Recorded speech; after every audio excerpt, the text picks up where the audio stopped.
الحمد لله جل وعلا، وصلى الله وسلم على رسوله المصطفى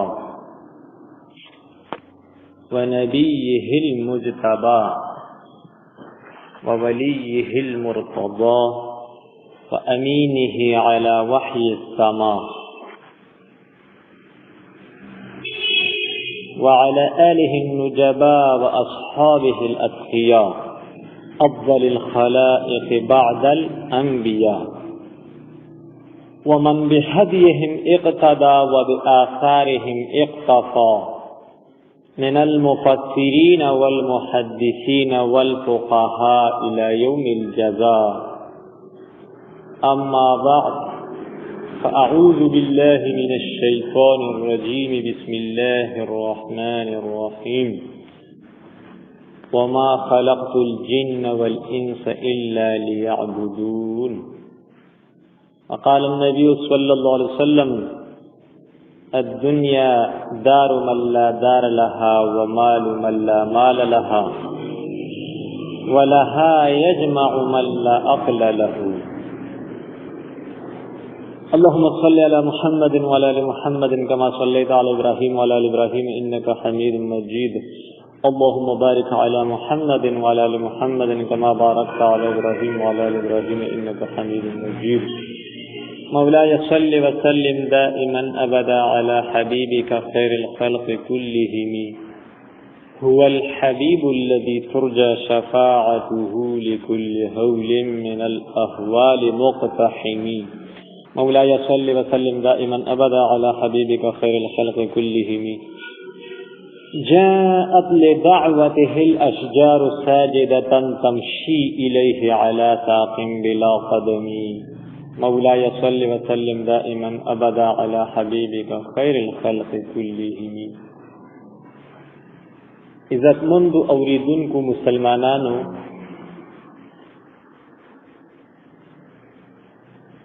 ټول انسانیت او هر انسان سناته حرکت کوي، کار کوي، او دغه حرکت او کار منډه کړله دا خپل مقصود نوي، بلکې د دین خپل څه مقصد وي، هغه د څه مقصد د پاره دا منډه او دا حرکت کوي.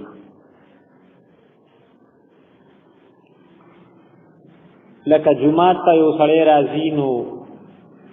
دا تک د خپل مقصود نه، بلکې جمعات کې مونځ کول مقصد وي، یا سکول ته ځي، مدرسې ته ځي، نو خود حرکت او داتلل مقصود نه وي، بلکې هغه تعلیم حاصلول مقصد دی. یا څوک د نیک انسان سره تعلق لري، جمعات ته ورلځي، خانقاه ته ورلځي، نو دغه تلل په خپل مقصد نه، بلکې د مقصد اصلاح نفس وي، د خپل ځان اصلاح وي. نو دا خبره معلومه شوه چې هیڅ یو حرکت او یو منډه، یو ترتیب، یو کار هغه په خپل مقصود نه، بلکې هغه د څه مقصد د پاره وي. نو بې مقصد حرکتونه او کارونه دا د لیوانو او د مجنونانو کار دی. یو سړی څه کوي، څه مقصد یې نه، خلک وي دا لیونی دی او دا بې وقوف دی، او د دانشمندۍ او د عقل او د فکر پته د دغه مقصد نه لګي. چې څومره مقصد اعلاوي نو دومره مطلب دا دی پته لګي چې دا سړی دومره څه دی، دانشمند دی، هوښیار دی، عقلمند دی. د مقصد اوچتوالی او د مقصد پاکیزګي او د مقصد بهتري دغه سړي په ذهانت او ذکاوت او هوښیارتیا عقلمندۍ باندې دلالت کوي. او که مقصد ګډ وډو نو بس د ماشومانو د حرکتونو او د دې منډو ترلو څه مقصد دی. دغه شان مثال یې کو بیا نو عقلا هم او حسا هم دا خبره واضح شوا چې هیڅ یو حرکت او هیڅ یو منډه ترړه او سکار دا چې کوم دی د مقصد نه خالی نه وي، د څه مقصد دپاره وي. نو چې کله دا خبره معلومه شوه نو اوس دې مونږ سوچ وکړو چې دا دومره لوی حرکت د دې کائنات او د دې مخلوق او د دې انسانیت په منډه باندې دی، نو آیا دا حرکت او زندگی نوم د مطلب دا د حرکت دی، چا زړه حرکت نه کوي نو خلک وایي دا مړ دی که نه، یو اندام حرکت نشي کولی خلک وایي دا شل دی. نو زندگی نوم دا یو حرکت دی. نو آیا دا د دې مقصد څه دی، د کوم مقصد دپاره دا حرکت شروع دی؟ او زمونږ عام طور خلکو به دا خیال ویږي چې کله مونږ د مور د خېټو نه پیدا شو نو دا حرکت شروع شوي، نه بلکې عالم رحم چې و نو هغه یو سټیشن و، حرکت د ډېر مخکې نه هغه چې کوم دی نو شروع دي. تفصیل یې داسې دي چې کله آدم علیه السلام الله پاک پیدا کو نو الله پاک د آدم علیه السلام په شا باندې ښی لاس راښکو، ښی لاس پې ووهو، څنګه چې د الله پاک سره ښایي او مناسب دي، د هغه د شان سره لایق دي. نو هغه شان لاس زمونږ د لاس په شان لاس نه، دا خو جسم دی او خدای پاک د خدای پاک جسم نه دی، جسمانیت نه پاک دی، خدای پاک منزه دی. نو څنګه چې د هغه د شان سره ښایي داسې لاس ښې هغه له په شا وو، نو هغه مخلوق او هغه انسانیت چې نه خدای پاک پیدا کو کوم چې تر قیامته پورې پیدا کېدونکي وو او جنت ته تلونکي وو. بیا الله جل شانه عما نواله څنګه چې د الله پاک د شان سره مناسب دی او ورسره ښایي، نو هغه شان دس لاس د آدم علیه السلام په شا باندې وخو، نو هغه ټول اولاد پیدا شي چې تر قیامته پورې پیدا کېدونکي دي او دوزخ ته تلونکي دي، او په یو وعده کې خدای پاک جمع کړل. بیا الله جل شانه عما نواله هغوی ته خپل جمال ښکاره کوي، د هغوی په زړونو کې د الله پاک محبت قایمیږي، شعور او پوی الله پاک ورکوي. بیا الله جل شانه عما نواله د ټولو نه سوال کوي چې الستو بربکم، آیا زه ستاسو پروردګار نیمه، ستاسو پیدا کوونکی، ستاسو د رزق درکوونکی او ستاسو تربیت کوونکی نیمه؟ نو ټول مخلوق یو بل ته وکتل او بې ترتیبه جمع وو، تپونو شکل کې نه وو، د چا یو بل ته چا و او د چا یو بل ته مخ و او د چا مطلب دا دی یو بل ته اوږې او ډډې وي. نو حدیث مبارک کې راځي چې چا هلته کې یو بل سره مطلب دا دی مخامخ د دنیا کې یو بل محبت قایمیږي، او که یو بل سره یو بل ته شا وه نو دلته یو بل سره عداوت دی او دشمني ده، محبت نشته. او که یو بل سره اوږه په اوږه ونو، کله یو بل سره مینه محبت وي او کله عداوت وي، کله یې لګي او کله یې نه لګي. نو دا محبتونه او دومره پورې راغلي حدیث مبارک کې چې جوړې هلته قایمې شوې وي، هر چا سره خپله بیبي خوا کې ولاړه وه، نو دا محبتونه او دا عداوتونه او دا جوړې وغیره هلته قایمې شوي، خو دلته اظهار کېږي. نو الله پاک تپوس وکړي چې زه ستاسو رب نه یم، نو د حرکت پورې خبره کوم چې دا حرکت ته کوم ځای نه شروع دي او د دې اخر مقصد څه دی، دا د څه دپاره دا زندګي موږ له خدای پاک راکړې، موږ خدای پاک څه دپاره پیدا کړي. نو د هغې وخت نه دا حرکت شروع دي. د مور خېټه خو یو سټیشن دی. نو الله پاک ته تپوس وکړو چې زه ستاسو رب نیم، ټول یو بل ته وکته چې څه جواب ورکړو. نو اول جواب نبی کریم صلی الله علیه وسلم ورکړی چې بلا، نو گویا معلم اول هغه نبی کریم صلی الله علیه وسلم دی. بیا ټول پیغمبرانو ته د پیغمبر پاک صلی الله علیه وسلم د برکت نه القا شوی. نو هغوی هم اواز کړی چې بلا بلا بلا ولې نه ته زمونږ رب یې، او بیا د هغې اثر مخلوق باندې خور شو نورو باندې، نو هغوی ټولو دا اواز وکړو چې بلا ولې نه ته زمونږ رب یې. نو د هغې وخت نه دا حرکت را روان دی، او د مور خېټې ته بیا د آدم علیه السلام شاته بیا الله پاک دا ټول مخلوق ورننه باسو، چې کله یې اقرار واغستو، اسمان یې پې ګواه کړو، ځمکه یې پې ګواه کړه، او آدم علیه السلام یې پې ګواه کړو چې دا تاسو ته مې اقرار وکړو، نو دا یاد وساتئ، دنیا ته چې لاړ شئ نو هسې نه چې دا درنه هېر شي. مونږ به تاسو ته خپل پیغمبران درلیږو او دعوت در رسوونکي، هغوی به تاسو ته دا وعده در یادوي، ان تقولوا یوم القیامة انا كنا عن هذا غافلین، هسې نه چې تاسو د قیامت په ورځ ووایئ چې مونږ خو خبر نه وو د دې وعدې نه، چې چا ته رب ووایو او د چا عبادت وکړو. نو پیغمبران خدای پاک دې دنیا ته او بیا د هغه ملګري دعوت رسوونکي د دغې دعوت ته یاداشت لپاره رالیږي، چې د قیامت په ورځ دا ونیوي چې مونږ څه وو، مونږ ته پته نه وه، مونږ ته خبر نه و. نو الله پاک خپل جمال دې ته ښکاره کړی او د هر چا په زړه کې خپل محبت او عشق اچولی.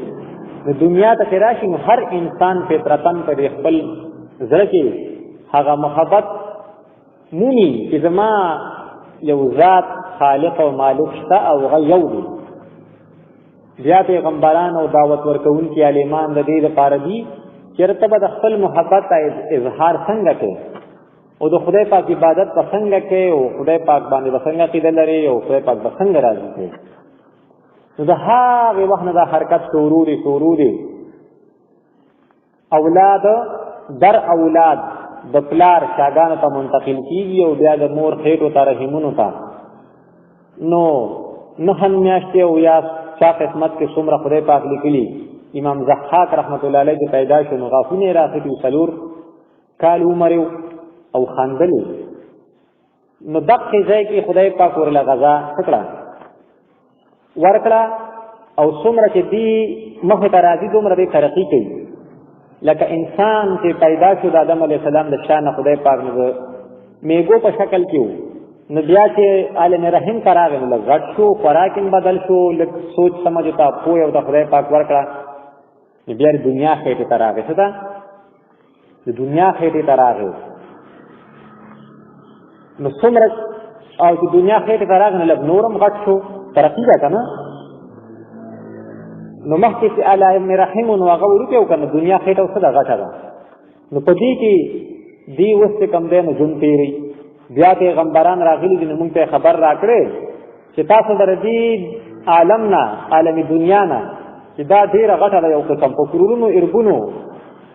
د عالم رحیم په حساب سره غټه ده. نو د دې دنیا نه به تاسو بیا بل خوا حرکت کوئ. د حرکت ختمېدونکی نه دی چې عالم برزخ وي، او دا قبر د عالم برزخ علامه ده، دی نښه ده، او هغه بیا د دې دنیا نه په لکونو کرورونو غټ دی. ترقي ده که نه په مخه، او حرکت ختم نه دی. نو موږ مخکې شروع کې دا خبره وکړه چې عقل او حس دا مني چې هیڅ یو حرکت، هیڅ یو کار، هیڅ یو منډه دا د مقصد نه خالي نه بې مقصده کارونه د لیونوي. او څومره چې مقصد اوچت وي دا د دغې سړي په هوښیارتیا او عقلمندۍ باندې څه کوي؟ دلالت کوي چې دا هوښیار سړی دی، داسې مقصد دی او داسې کار دی او داسې منزل دی. نو قبر ته بیا سړی ځي، نو قبر د دې دنیا نه ډېر غټ دی. نو الله پاک چې د دې سړي نه حساب کتاب واخلي چې ما دینو کا من ربو کا او من نبیو کا، د توحید تپوس ته خدای پاک کوي او د رسالت تپوس ته کوي او د شریعت تپوس ته کوي. چې دې دنیا کې د خپلې خوښې وخت تېروي او په شریعت باندې عمل نه کړي، دې بل ته داسې ځواب ورکړي.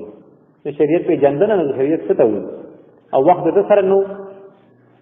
د اسلام ترتیب داسې دي د اصولو چې لومړی تا په دې دین کې د کلکولو کوشش کوي او تا په دې دین کې د پخولو او د زده کړې بلکې چې ستا رګ او وینه کې دا دین ګډ شي. نو د ماشوموالي نه د دین تربیت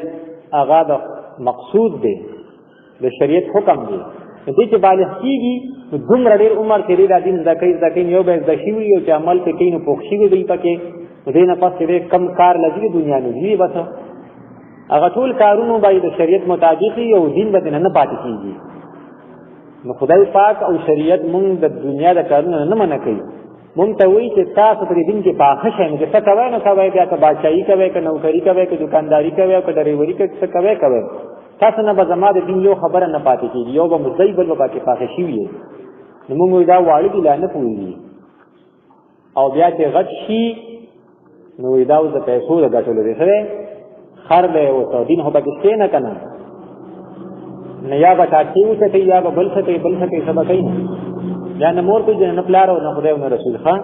به داسې وکړم نو بس ویې کړم نو تر صحیح مسلماني بیا. نو دا حرکت د برزخ و نو چې دغه سوال جواب کې کامیاب شي نو حدیث شریف کې راځي چې الله پاک ته دا خبر کولو کي مد بصره څومره چې د نظر لګي د نظر د اسمانه پورې لګي که نه نو برزخ دې د نواله د اسمانه پورې د خدای پاک دومره خلا کولو کي ها. د دنیا نه سیوا شو برزخ غټ شو که نه ترقي ده بیا عالم حشر د دې نه غټ شو او بیا جنت د دې نه څه جو ادنا جنتی به څومره جنتی دې دنیا یو په لسو په مخه ترقي ده او حرکت په جنت کې ختم نه وي.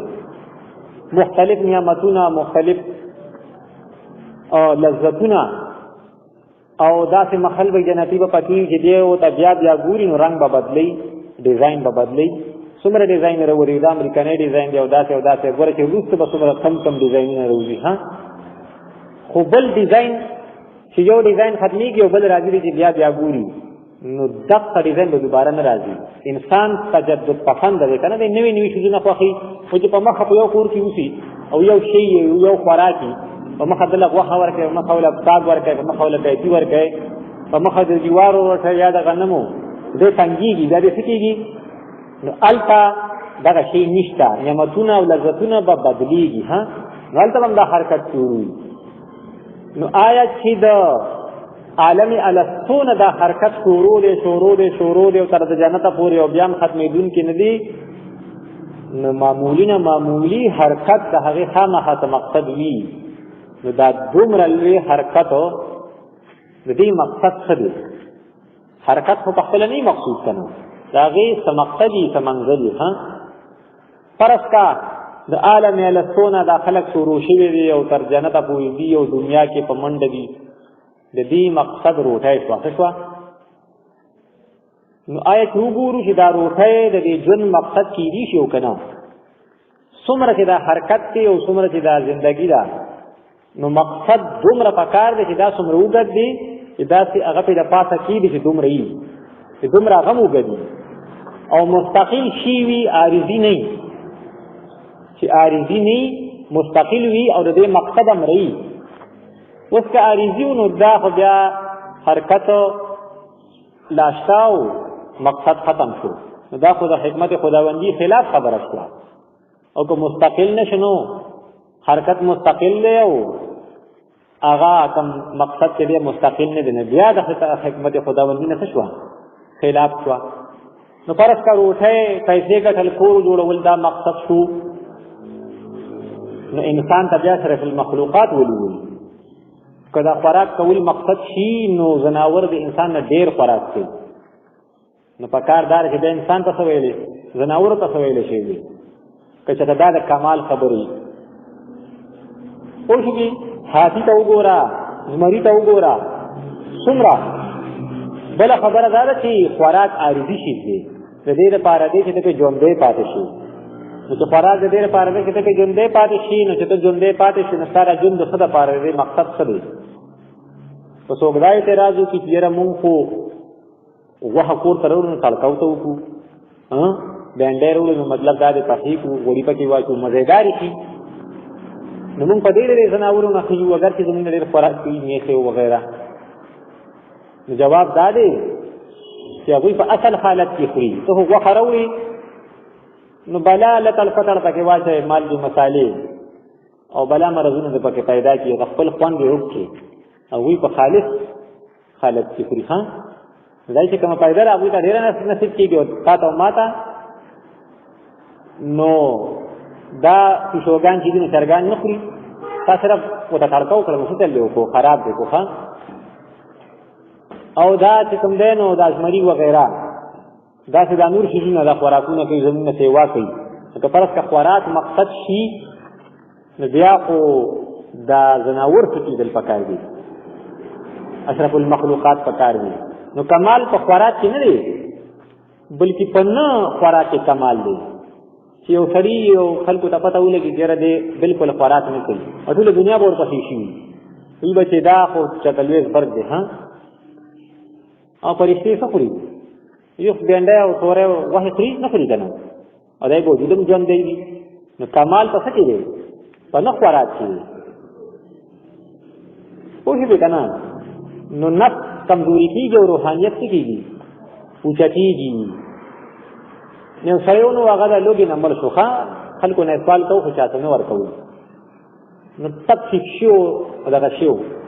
وټول دنیا را غونډه فکر ته تلويز فرق دی مجاهدو د وجنه بس دې مرشوي دی ښا نو ټول انسانيت په دې باندې متفق دي چې نه خوراک کمال دی سره نو که خوراک مقصد شي نو دا خو جناورو کې ډېر دی بیا خو ته اشرف المخلوقات ویل پکارو ها نو دیوله چندرا غونډه کړه درې سلور لکا او غریب د لوګي نمبر ها د انساني زمونږه ترتیب داسې جوړ شوی ها مردوں کو اٹھاتا ہے اور زندوں کو گراتا ہے خبره پوهیږي دا ولې چې د دین نه لري ما خو تاسو د دین منشا دا چې د ولوالي نه تربیت شروع شي لا پیدا شي نه خزه خاون کې واده کیږي دینه مخکې اصول دي دا هغه وخت نه تربیت شروع شي چې به بالغ کیږي د په دین کې مضبوط شي وي د په دین کې کلک شي دا دین برد ربو پیتن نه نوتی د دنیا څخه کار کوي نو کیږي دنه په دین یو مسله نه پاتې کیږي ها او دین به ځای کنه شریعت مونږ ته دا تربیت راخایي نو دا دومره حرکت کې د علمستونه شروع دي نو د مقصد سره نو پته ولګي چې خوراک او اسکاک نه دی خوراک اسکاک خو زناور زموږ ډیر کوي او وارثي شي دی مستقل شي خو نه دی کنه بلکې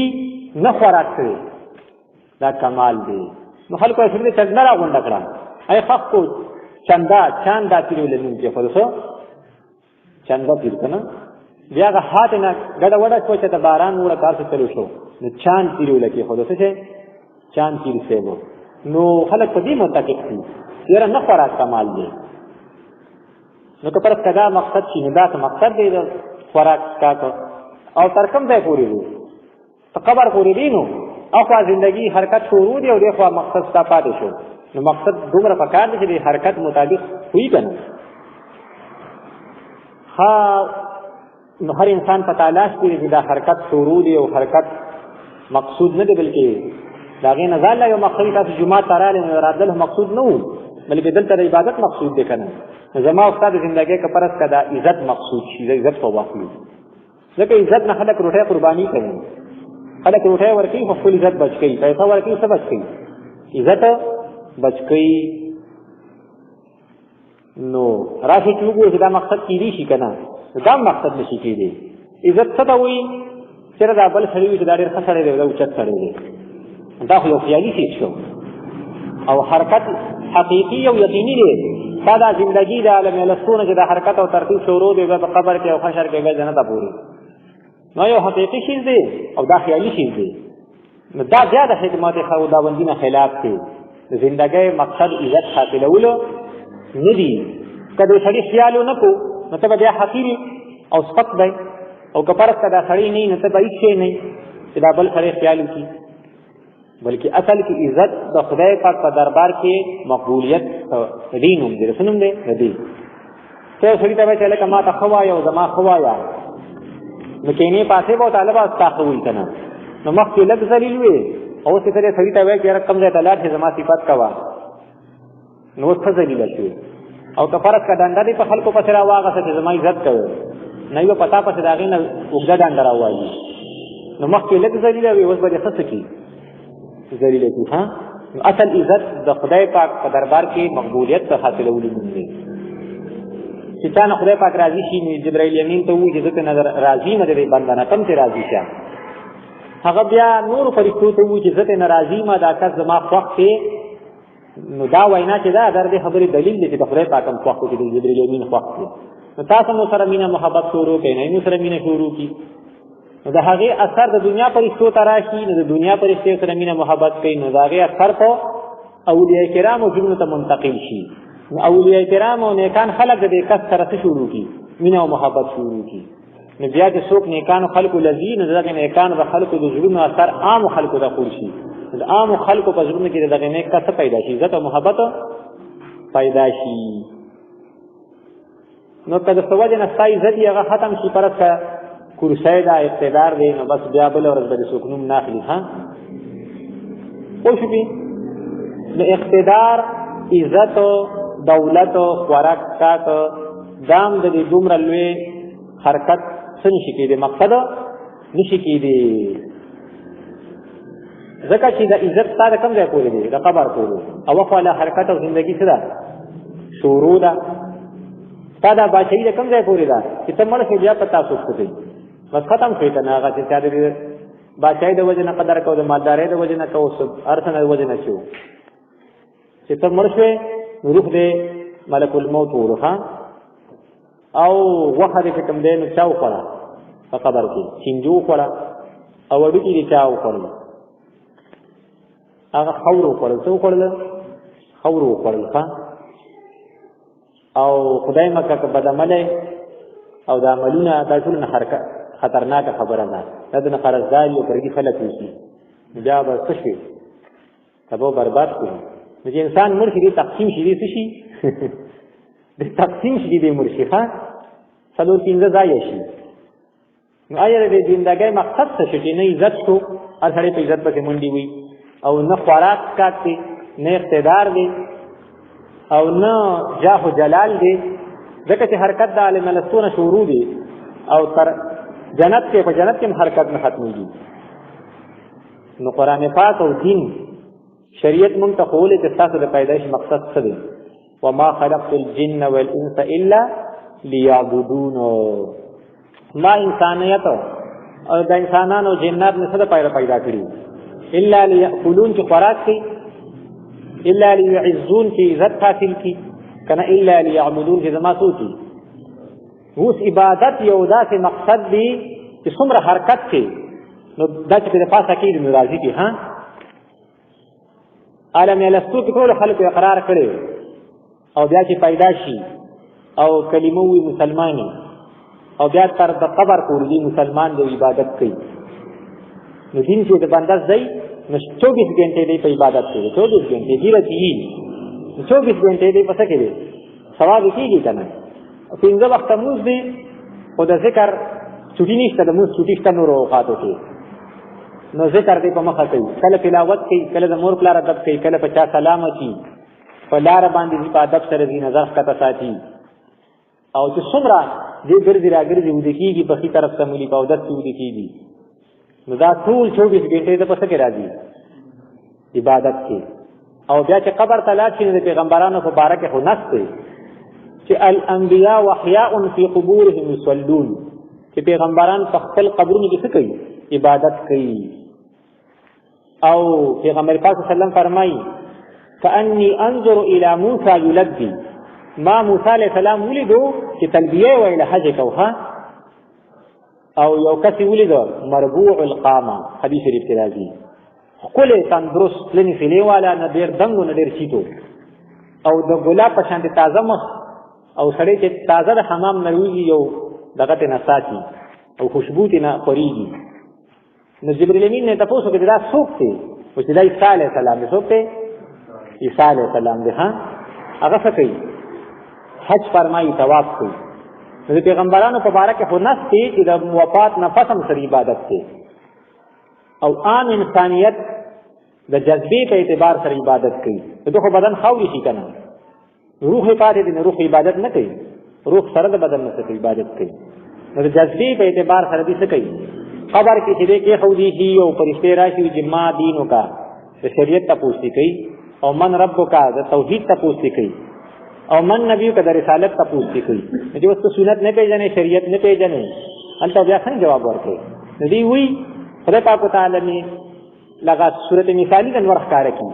دیږي دا دنیا ده کنه وی صبر وکړه زموږ کوم ورته وي دې موږ نشي کولای خو جذبه یې څکړه د ښکار کړه خپل کنه او ته چې دا خو آخرت کړي دې پوه شي چې دا خو په خبر کې ها خدا عبادت شروع دي حتی چې په جنت کې دا یلهمون التسبیح جنتیان ته خدای پاک د تسبیح الهام نو چې موږ دا تاخلو دغه شانتي به دا ذکر دي تاسانی ساکه به دې ذکر دی راځي ان اصل خوراک بال طبيعتي دا ذکر دی ها دغه عبادت څه کنه نو دا حرکت چې د مسکون را روان دی او د جنت او په جنت کې بیا حرکت نه دون کې نه دی د دې ټول مقصد څه دی عبادت اول څونه حرکت کې دومره څه دی عبادت هم دی کنه ا مقصد هم دومره وګد چې څومره څه دی حرکت وګد دی خبره کویږي کنه نو اصل خوراک چې دی او اصل کمال د خدای په عبادت دی په دنیا کې موږ ته بهیمیت هم دی کنه نو خدای په اجازه راکړي چې خورش کې او که ته یو سړی خدای په انداز کې چې ته ضرورت نه یې چې منډي ترړي وي چې دون لانجی کوي چې خوراک راوړو او بیا تو دواو په خواو هغه گاو دا چل کوي نه بغیر گزاره کیږي نه خلک په خوشاله دا مقصد نه دی مقصد سره خو خلک مینه یو مقصد کې حاصل کی سره سي خوشاله او کړي حساب نه دی سیو خوړه به کار شي یو خوړو ګډوډ نه بس نه دا کې به ګړګړي دا څنګه مقصد دی خوراک او چې عزتمن سړی وي بچي به عزت کوي بار به خلک عزت کوي عزت مقصد نه دی بلکې عبادت کوي او څوک چې په مقصد باندې رااله دله بیا خدای پاک عزت ورکړي دغه څه دی د عزت دی نو جنت کې اصل مقصد د خدای پاک عبادت کې البته دا خوراک کار د تفریح لپاره دی او د مزید لپاره دی الته هو کې دل نشته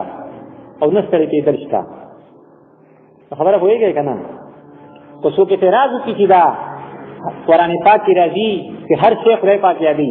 ولکن لا تفقهون تسبیحهم استاد جواب او دغه جواب بدل تاسو کې نه پوهیږئ د خپل په انګلیش کې لګیایي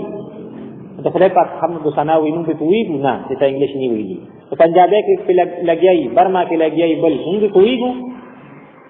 نو زموږ په شان بندګان موږ په جبه نه پوهیږو لکه د کانو بوټو او د مارغانو په جبه نه پوهیږو دا تعجب خبره نه ده چې سره اعتراض وکړي چې مله دا څنګه خدای پاک یادي نو دلته راشه تا په شان انسان دی خو بل ځکه چې خدای پاک یادي ته په نه یاد نه پوهیږي دا څه تعجب خبره خو نه ده کنه نو هر شی خدای پاک یادي نو بیا او ته چې نه د انسان د حرکت او د پیدایش مقصد عبادت دی دا خو د زناور او د هر شي د پیدایش مقصد څه شو عبادت شو تا په چا پورې خاص کو په انسان پورې نه جواب دار چې انسان عبادت کوي نو ارادتن کوي څه کوي او د انسان نه علاوه د زناور او نی بوټي کانی د دې طبيعت څه دی د دې طبيعت ها ارادتن عبادت نه دی مونږ چې عبادت کوو نو مونږ په دې سماره میلاویږي په دې باندې خدای ته خوشاليږي په دې نیکی میلاویږي قبر په سکیږي خدای پاک راضي کیږي جنت ته سړی رسي هغه په دې خبرو اترو نه پوهیږي هغه بغیر اراده سره عبادت کوي نو خدای پاک یو چې دا خبره معلومه شوه چې انسان او جنات ما پیدا کړی د عبادت لپاره نه هغه عبادت چې به تور اراده سي په تور اراده یو موږ روټه فرو نو روټه په نیت باندې عبادت کوي دا خدای ته جت تقاضا سره وږي شي نو دلایل ته ضرورت نشته بغیر دلیل خلق کور په ګرځي او یا صفي او غول کوي څه کوي باندې ترړي وي نو په دې ثواب نشته دا خو ته جت ده غیر ارادي شي دی په نیت سره باندې عبادت کوي بس سره او که چته فرض کا دا مقصد وي دا بغیر نیت دی عبادت او نه خوراک کمال دی بغیر نیت نه عبادت ته ها رمضان مبارک کې روزه خدای پاک څخه ګرځوي نه خوراک ته خوراک ته نه کوي کنه عبادت یې ګرځولې ها کمال نو دار دې ته جت تقاضا ده لہذا دا انسان خاصه شولا چې دې خدای لپاره پیدا دی عبادت لپاره بیا شای اعتراض کوي چې فرشتو کې اراده شته کنه او خدای پاک یادین دا ارادي والا عبادت کو کنه نو تاسو صرف انسانانو پورې ولې خاص کو چې د انسان د دونه حرکت شروع دی او د دونه پیدایش او د تخلیق نو جواب دا دی اراده تن عبادت کوي خدا دا د وی طبيعت ته څه دی طبيعت ته مقابله نشته او چې سکینی نیکی وي ک کینی نوم بنی کی ک پاکی نوم بسی نیکی کدا سی پوری او کدا سی او کټه کی او کبره کی دا بسی نیکی پای کې د بدای تقاضا سره شکنه پای کې مقابله نشته او انسان کی عبادت کی د طبيعت نه د طبيعت پر نه غواړي اوس به ورځې لنډې شي بیا د چا پلار را پاڅي د طبیعت بیا تقاضا وکړي چې پاڅه منځله دته به طبیعت وي چې سم ده او ساتم چې د بجلي م را پرېښوده ټوله شپه بجلي نه وه او دا ماشي اخوا دې خوا شي ها داسې لوی امتحان دی نو ستا خو طبیعت دی چې مه را پاڅه ته چې اوس لمونځ کوې نو دا د طبیعت خلاف ته چلېږي مقابله ده پکې او د فرشتو عبادت ارادتن دی خو دا د دوی طبیعت ته مقابله پکې نشته نو انسان خدای پاک پیدا کړی دی او جنات د عبادت کولو دپاره هغه عبادت چې هغه ارادې والا دی او د طبیعت خلاف دی لہذا دا نور پرین شرین وغیرہ مخلوق او فرشتې دې نه څه شوې بار شوې پوه شوې نو دا انسان دپاره خدای پاک دا ځمکه اسمان او د انور سپوږمۍ پیدا کړي خو انسان په دې کې د یو دپاره نه دی پیدا ها که انور نه زندګي نه تېرېږي که سپوږمۍ نه زندګي نه تېرېږي که دا ځمکه نه زندګي نه تېرېږي که باران نه اوبه نه زندګي نه تېرېږي او که دا انسان ختم شي نو دا انور کې هېڅ فرق نه راځي د سپوږمۍ کې هېڅ فرق نه راځي ځمکه کې هوا کې اوبو کې هېڅ فرق نه راځي دا انسان دپاره دا ټول شیزونه خدای پاک د انسان دپاره پیدا کړي خو په دې کې یو شي دپاره هم دا انسان نه دی په خبره پوه شوې که نه نو د څه دپاره دی نو خدای پاک د خپل ځان دپاره پیدا کړی د خپل عبادت دپاره پیدا کړی دی لکه ګوره یو سړي ښکلی اس راولي مزیدار عربي چې نور تور دی یا سور دی او سپین دي کر اس دی نو دی له خپلې بګلم جوړه کړي استبل چې ورته خلک ویځي او د هغه دپاره ځان نه ډاکټري د خوراک دپاره ځان نه نوکري د صفایي دپاره ځان نه نوکري وباسو دپاره ځان نه نوکري بلا منډه کړه او دا ټول شیزونه د دې اس دپاره دي خو اس په دې کې د یو دپاره نه دی اس د څه دپاره دی د مالک د سورلۍ دپاره دی اوس مالکو ته ورخیږي نو هغه توپونه کي په دې د اشتو دی د اس که نه دی نو هغه به اس خرڅ کي یا به یې مړ کي نو بیا دې په وجل باندې څه کوي دا سړی چې اس وجل خو د اس دپاره وه د ده دپاره چې کوم ډاکټر ساتلی و د ګایا دپاره خپل نوکر ساتلی و د خصمانۍ دپاره ځان د نوکر و نو هغه پای باندې بیا څه کوي او بیا خامخا څه کوي ختمي به یې لرې کوي که نه نو دقه شانتې انسان دا مسلمان خدای پاک د خپل ځان دپاره پیدا کړی و د عبادت دپاره څه دپاره عبادت دپاره نو گویا چې دا سپوږمۍ د عبادت دپاره پیدا ده دا انور د عبادت دپاره پیدا دی دا ځمکه د عبادت دپاره پیدا دي یعنې د دې په ذریعې سره انسان دی او انسان څه کوي دا مسلمان عبادت چې دا انور وي نو عبادت به وي دا سپوږمۍ چې عبادت وي ځکه چې انسان سره په خپل مقصد راغلی دا ځمکه چې عبادت وي ځکه چې انسان سره په مقصد راغلی اوس دا مقصد چې ختم شي لکه اس چې سورلي پرېښوده نو سپوږمۍ خو د عبادت دپاره وه او دا انور خو د عبادت دپاره و دا ځمکه او دا اوبه څه دپاره وي عبادت دپاره نو بیا خدای پاک په دې څه کوي هغې ته قیامت وي دا به بیا روانوي ښه نو موږ له پکار دي چې خپل مقصد وپېژنو د خدای پاک سره زړه ولګو چا سره د الله پاک سره دین زده کړو پای باندې عمل وکړو لکه ګوره یو سړی د ښکلې ښځې وکړه صاحب جمال او کمال او بس نیم او الف لام سره لګوه ها نو ښکلې بنګله یې له جوړه کړه ښکلي نوکران خانسامه یې راوستو چې دا پخلی نه کوي چې شحیمه لحیمه لاسې ته ونه سوځي خوسانې خراب نه شي او دې ته تیاره روټۍ میلاویږي ها او باغونه پکې ولګولو د هر شي دپاره ځان نوکر دی نو اوس دا ټول شیزونه د دې ښځې دپاره دي خو دا ښځه په دې کې د یو دپاره نه ده دا صرف د خاوند دپاره ده چا دپاره ده اوس دې ښځې د خاوند په ځای د دې نوکر سره لاس میلول شروع کړه او د یو شي سره زړه لګوه او د بل سره او د بل سره او د بل سره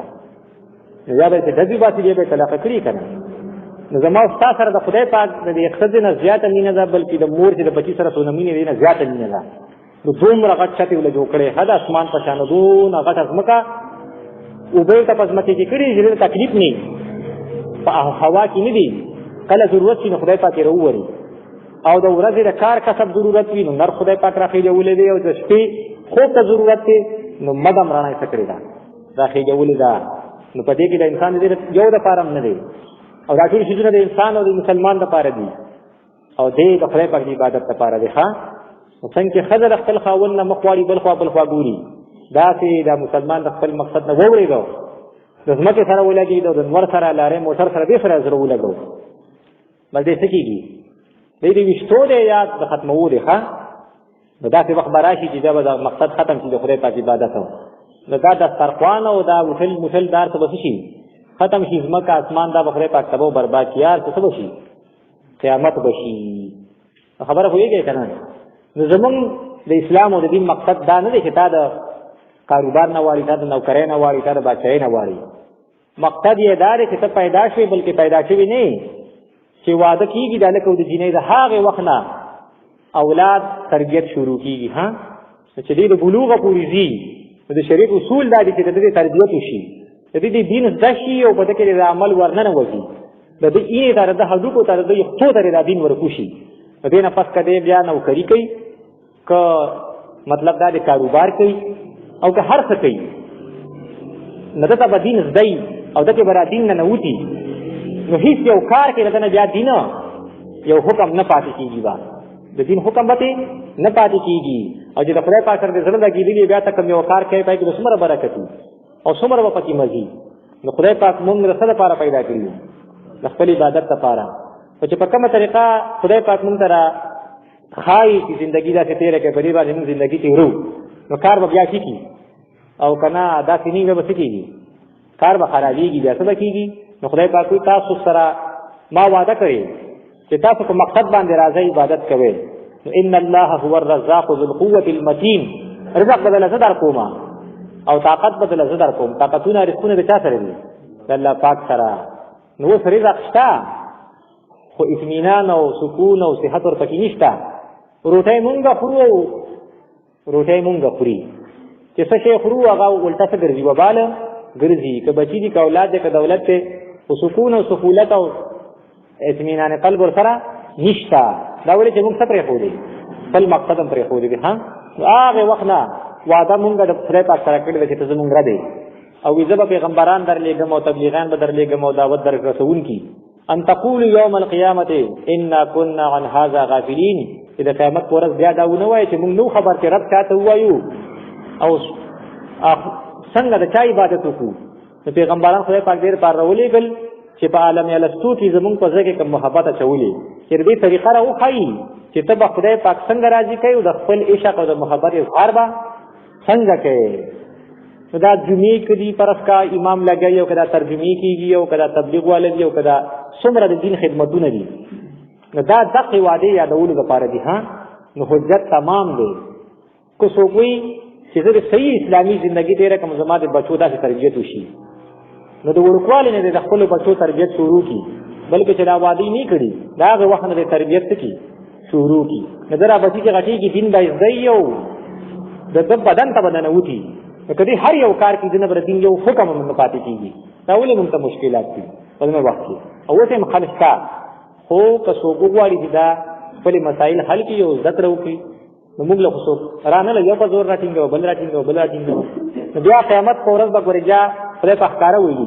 چې بیا دا نه وایي چې انما اشرک آباؤنا زمون مور او پلار چې کوم دین څه کړو